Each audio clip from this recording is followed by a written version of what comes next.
I was teaching and directing around Westchester for a few years, and I had a long time thought of the idea of opening Ballet des Ameriques. It became clear to me that to focus, you have to be outside of the city. And I knew Portchester for its waterfront. I like when there's water close by. So it made more and more sense to be away from the city. So Portchester became an idealistic place.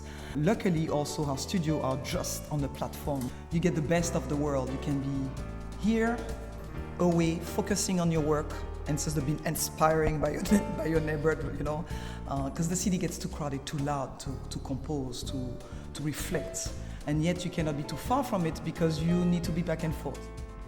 This particular piece started because of the music of Mario Canonge, composer from Martinique, because he's from Martinique, and the people of Martinique are very mixed due to their history. A country with a microclimate, so we have everything, a black sun, white sun, but we have something that is pretty extraordinary, is the flowers. Beautiful flowers, so many colors. It's a very colorful country, Martinique.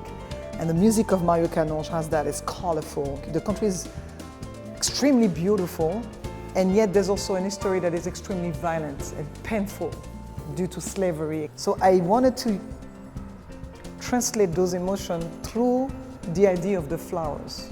Those particular pieces that are choreographed of flowers and tears, I couldn't help but to see the choreography in my head. The melody, the harmony of his music, the rhythmic, the rhythm. So I went through different, what each flowers, what impression they have. For example, we have the mazuka of the hibiscus.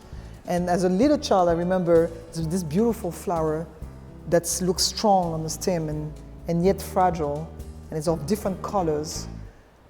But if you try to cut it, if you try to put it in a vase, it doesn't last, it just dies right away. And so symbolically, it reminds me of that, like you are not to take people violently and cut them away from land, just like the hibiscus. If not, they crumble. Another piece called Pleurs de Canne, so the sugar cane. There's this whole choreography on the sugar cane. The sugar cane was definitely symbolic of plantation and slavery.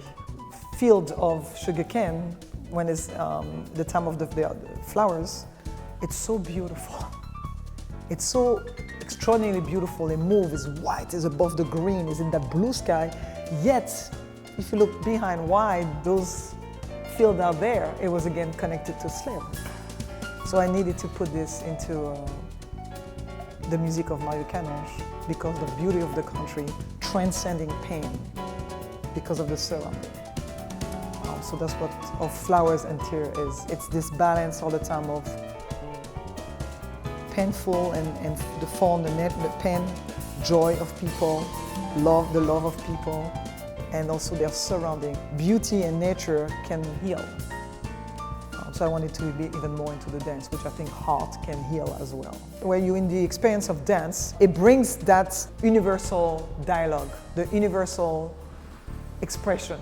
And our emotions are complex. We can only recognize it by feeling it, by living it. It doesn't matter what language we speak. We know that language. We can feel that. We can understand that language.